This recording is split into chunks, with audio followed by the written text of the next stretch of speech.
Hello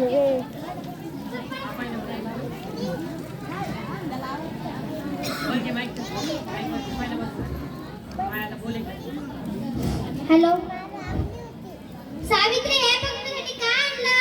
हे काय ते? अगं असं काय करते? पुस्तकाचे वाचन कर. ईशा, आता या वयात कसं वाटेल ते? हे बघ सावित्री, तू मला लग्नाच्या वेळेस वचन दिलं होतं, आता नाही म्हण नकोस. हे तर तुला करावंच लागेल. आजपासून तुझा अभ्यास सुरू. हो पण लोक काय म्हणतील? किती बदनामी आपली लोक तू करतील आपल्यावर. स्त्रिया घरातल्या कामाचं मला वाटलं असं बाहेर जाऊन नाही होत. बरं असू दे, पुस्तकं राहू दे बाजूला, मला लय काम आहे. अरे बाळा ग, माझ्या सोन्या का तुला का रडतेस तू? अगं बाई, या संगत लयत आपल्या, हे पण घरी नाहीत, आता मी काय करू? सावित्री, अगं सावित्री, किती रडतंय तुझा बाळ? काय झालं त्याला? हो ग बाळू, रात्रीपासून लय रडायला लागलाय. काय ठाऊक काय झालं? अंग बिलायत आपलं. अगं सावित्री, आता अंतर विस्तावा सारखं आपलं. हो ग बाळू, आता मी काय करू? अगं सावित्री, इतर भूतबाधा आहे. काय भूतबाधा? माझ्या लेकराला भूताने झपटलाय, होऊ शकत नाही. होय सावित्री, असंच झालं. याच्या पापण्या बघ कशा लाल झाल्या. मग आता मी काय करू? हे पण घरी नाही. अगं तुझं पोरगं लय तापलंय, आता रडत बसू नकोस, वेळ घालू नकोस.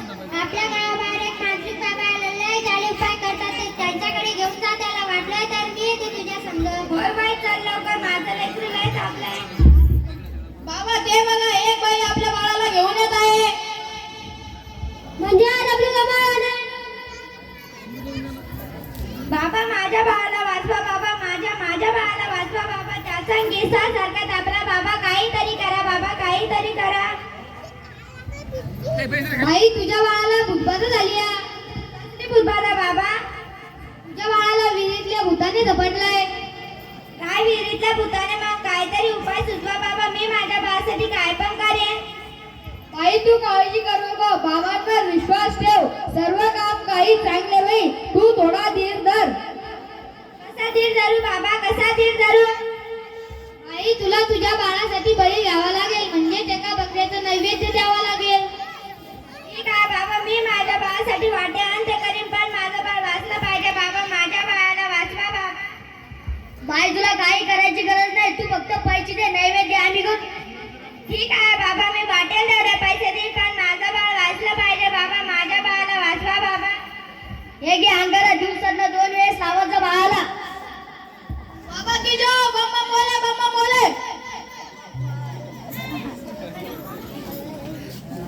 अगं बाई, आता तू कसं सांगतो मी दादा, काय बाबाकडे जाऊन पण काहीच फरक पडला नाही.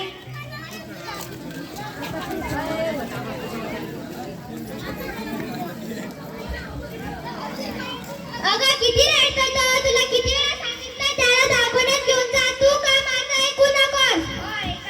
ऐका ना, जीव नका, जरा बघा ना, आता घेऊन याचा दाब काहीच कमी नाही झाला. त्यावेळी तुला किती वेळा सांगितलं घरात प्रसूती करू नको. अशा वेळी बाळाचा आणि आईचा असणं किती महत्त्वाचं असतं माहित आहे का तुला? हो, पण पुरुषाच्या अजून प्रसूती करताना लाज वाटते, कसं वाटतं ते. त्यावेळेस दवाखान्यात कुठल्या महिला डॉक्टर पण नव्हते, मी कशी करणार प्रसूती? दादा, लवकर जाऊन वाटताना बोलव. हे काय करतेस तू? मी याला देवाच्या अंगाला लावते. सावित्री, हा सर्व अंधविश्वास असतो. हो, जरा विश्वास ठेवा. हे बघा, याचा ताप कमी होतोय, कपाळ पण अगदी थंड पडलाय. हे उठ ना बाळा, उठ, तुझी मम्मी तुला बोलवते. उठ ना बाळा. हो, उठत का नाही आणि डोळे पण उघडत नाही. हे उठ ना बाळा. हो, असंच गप्प गप्प काय?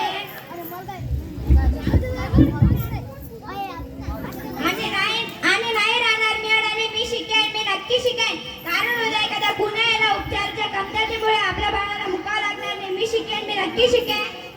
शाबास सावित्री, शाबास. तुझ्याकडून हीच अपेक्षा होती. अगं बाई, मला माहितीच नव्हतं सूर्य पृथ्वीच्या गोल फिरतो. अगं, सूर्य पृथ्वीच्या गोल फिरत नाही, पृथ्वीभोवती फिरते. समजलं? चल, तुम्ही मला सारखं गावंडर म्हणत जाऊ नका. चल मग माझ्या बरोबर.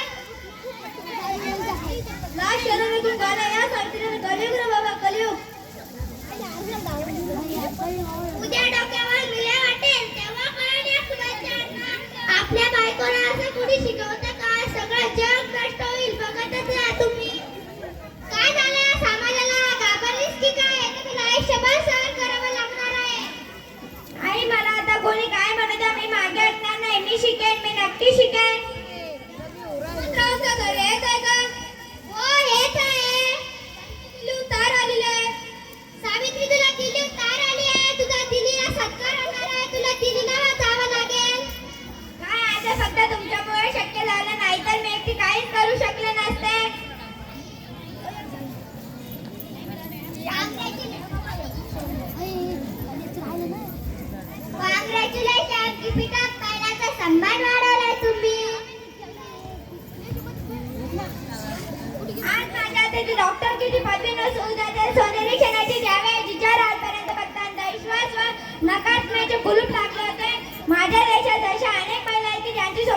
स्वप्नाच्या धुरात हरवून गेली.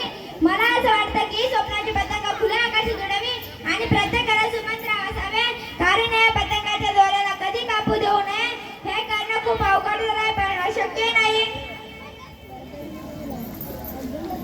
सावित्री, चुकलं माझं, मला माफ कर. मी तुला नाही ते बोलले. आज तू शिकून समाजाला धडा शिकवलास.